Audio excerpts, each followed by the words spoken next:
Hello from Kingfisher, Oklahoma. Today we're looking at Leviticus 4 and 5. We've been looking at the different types of laws for different types of offering, and we're looking specifically at sin offering to start with in chapter 4. 2, you see the whole nation, if they're the ones sinning, the elders get together and put their hands on the bull, and that's a symbol of transferring that for the whole nation. Number 3, a ruler or a commoner, if they need to, could bring a goat or a sheep. And you see kind of a tiered list. You could bring a bull, you could bring a lamb, you could bring turtle dove, etc., based on what you can afford. And that is something to keep track of also. Number 4, I thought was really interesting. If you see someone sin, it says in the law, and you do nothing, you are guilty of it also. So it's like everybody's job was to be the moral compass for the nation, that they should see something, they should say it, they should make sure that people are doing the right thing. And it's that everybody as a nation keeps each other on track, things go better. It's when people just go, I'm not going to say anything, I'm not going to do anything about it, that we get in trouble. Sounds familiar a little bit. Number 5, if you touch something unclean, or if you had some sort of hidden sin, and when it comes to light, you're to do this offering. And again, based on what your financial ability is in the nation of Israel. Now, since Jesus came and his sacrifice, Christians do not have to do this. We do not have to offer a sin offering. Jesus is the sacrificial sin. So when we're looking through this, we don't have to worry, am I doing enough to cover my sin? No, Jesus, that was what he did. That's the amazing part of that. Number 6, in chapter 6, we see a little repeat in that if there's a crime for stealing or something like that, you would return the item, put 20% on top of it, and there's a little sin offering that goes with it. So we're starting to see a repeat of some of the things that we talked about. And in number 7, again, as this chapter comes to a close, we begin to see that it's kind of a summary of what we've said in the last few chapters. And it's just a reminder that in Hebrew literature, very often they'll say a thing and then they'll say it again. So let's check it out. They like to change it up just a little bit to make it interesting. But 4, and the Lord spake to Moses, saying, Speak unto the children of Israel, if a soul shall sin through ignorance against any of the commandments of the Lord concerning the things which ought not to be done, and shall do against any of them, if the priest is anointed, do sin according to the sin of the people, then let him bring for his sin which he hath sinned a young bullock without blemish for the Lord unto a sin offering. And he shall bring the bullock unto the door of the tabernacle of the congregation before the Lord, and shall lay his hand upon the bullock's head, and kill the bullock before the Lord. And the priest that is anointed shall take the bullock's blood, and bring it to the tabernacle of the congregation. And the priest shall dip his finger in the blood, and sprinkle the blood 7 times before the sanctuary of the Lord. And the priest shall put some of the blood upon the horns of the altar of sweet incense before the Lord, which is in the tabernacle of the congregation, and shall pour the blood of the bullock at the bottom of the altar of the burnt offering, which is at the door of the congregation.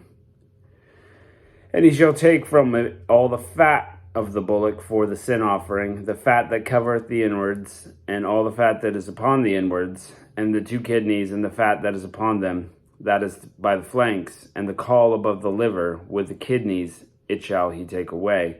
It was taken off from the bullock of the sacrifice of the peace offerings. And the priest shall burn them upon the altar of the burnt offering. And the skin of the bullock, and his flesh, and his head, with his legs, and his inwards, and his dung, even the whole bullock shall he carry forth without the camp unto a clean place, where the ashes are poured out, and burn him on the wood with fire, where the ashes are poured out. So there's certain sections of it you've got to take out. You can't burn as the offering. And if the whole congregation of Israel sin through ignorance, and something be hid from the eyes of the assembly, and they have done somewhat against the Lord, of the commandments of the Lord concerning things which should not be done, and are guilty, when the sin in which they have sinned against it is known, then the congregation shall offer a young bullock for sin, and bring him before the tabernacle of congregation. And the elders of the congregation shall lay their hands upon the head of the bullock before the Lord, and the bullock that shall be killed before the Lord. And the priest that is anointed shall bring the bullock's blood to the tabernacle of the congregation. And the priest shall dip his finger in some of the blood and sprinkle it 7 times before the Lord, even before the veil. That's a little bit different. And he shall put some of the blood upon the horns of the altar, which is before the Lord, that is in the tabernacle of congregation. And he shall pour out all the blood at the bottom of the altar of the burnt offering, which is at the door of the tabernacle of the congregation. And he shall take all his fat from him, and burn it upon the altar. And he shall do with the bullock as he did with the bullock for the sin offering, so shall he do with this. The priest shall make atonement for them, and it shall be forgiven them. And he shall carry forth the bullock without the camp to burn him as he burned the first bullock. It is a sin offering of the congregation. When a ruler has sinned and done somewhat through ignorance against any of the commandments of the Lord, his God, concerning things which should not be done, and is guilty, or if his sin wherein he hath sinned come to his knowledge, he shall bring his offering, a kid of the goats, a male without blemish. And he shall lay his hand upon the head of the goat, and kill it in the place where they kill the burnt offering before the Lord. It is a sin offering. And the priest shall take the blood of the sin offering with his finger, and put it upon the horns of the altar of burnt offering. And he shall pour out his blood at the bottom of the altar of burnt offering. And he shall burn all his fat on the altar, as the fat of the sacrifice of a peace offering. And the priest shall make atonement for him, as concerning his sin, and it shall be forgiven him. And if any one of the common people, through ignorance, while he doeth somewhat against the commandments of the Lord concerning the things that ought not to be done, and be guilty, or if his sin which he has sinned come to his knowledge, and he shall bring his offering, a kid of the goats, a female without blemish, for his sin which he has sinned, and he shall lay his hand on the head of the sin offering, and slay the sin offering in the place of burnt offering. And the priest shall take the blood thereof with his finger, and put it on the horns of the altar, and shall pour out all the blood at the bottom of the altar. He shall take away all the fat thereof, and the fat that is taken off the sacrifice of peace offerings. And the priest shall burn it on the altar for a sweet savor unto the Lord, and the priest shall make atonement for him, and it shall be forgiven him. And he shall bring a lamb for a sin offering, and he will bring it a female without blemish. And he shall lay his hands upon the head of the sin offering, and slay it for a sin offering in the place where they kill the burnt offering. And the priest shall take the blood of the sin offering with his finger, and put it on the horns of the altar of burnt offering, and shall pour out the blood thereof at the bottom of the altar. And he shall take away the fat thereof, as the fat of the lamb is taken away from the sacrifice of the peace offerings. And the priest shall burn them on the altar according to the offerings made by fire to the Lord. And the priest shall make atonement for his sin which he hath committed, and it shall be forgiven him. And if a soul sin, and hear the voice of swearing, and is a witness, whether he hath seen it or known of it, if he do not utter it, then he shall bear his iniquity. So there you go. If you see a sin, or you hear it, something goes wrong, if you don't say something about it, you are guilty.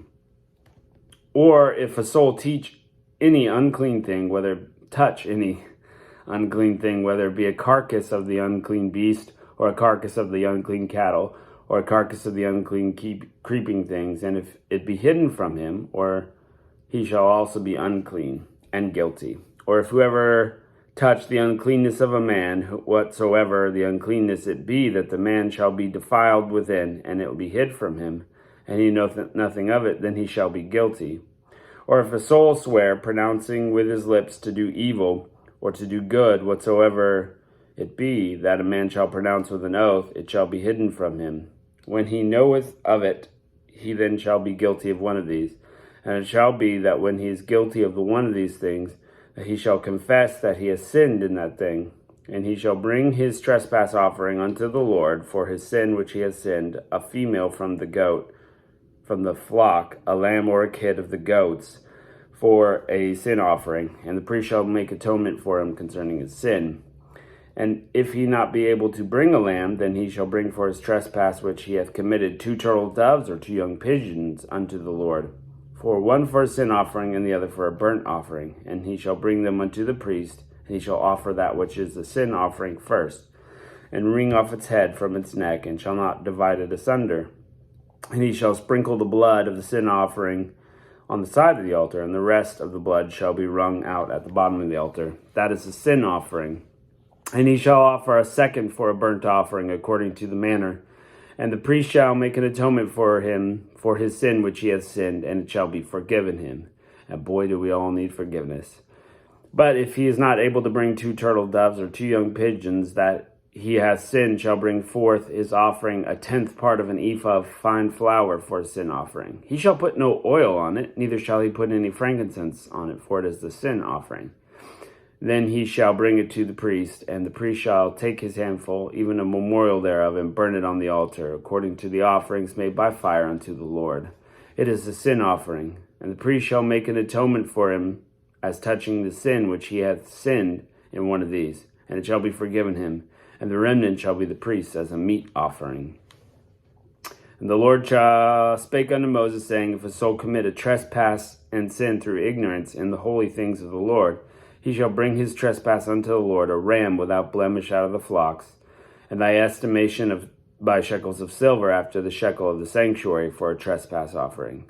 So he's got to offer both if he trespasses against the Lord. And he shall make amends for the harm that he hath done in the holy thing, and he shall add 1/5 part thereto, and give it to the priest. And the priest shall make atonement for him with the ram of the trespass offering, and it shall be forgiven him. And if a soul sin and commit any of these things which are forbidden to be done by the commandments of the Lord, though he wist not, or though he knows it not, yet he is guilty, and shall bear his iniquity. And he shall bring a ram without blemish out of the flock, with thy estimation for trespass offering, unto the priest. And the priest shall make atonement for him concerning the ignorance which he has erred, and wist not, or knows not. And it shall be forgiven him. It is a trespass offering, and he has certainly trespassed against the Lord. So these are all pretty deep, sometimes feeling kind of repetitive, but you would look to this part of the law just like you look to our law in America today. This is the boundary. This is what we do. This is how we proceed forth. And it gives them the framework with which to act as a nation, and how they can give forgiveness, and how they can move forward with their lives. So there we go. We'll catch you next time for an exciting episode. Catch you later.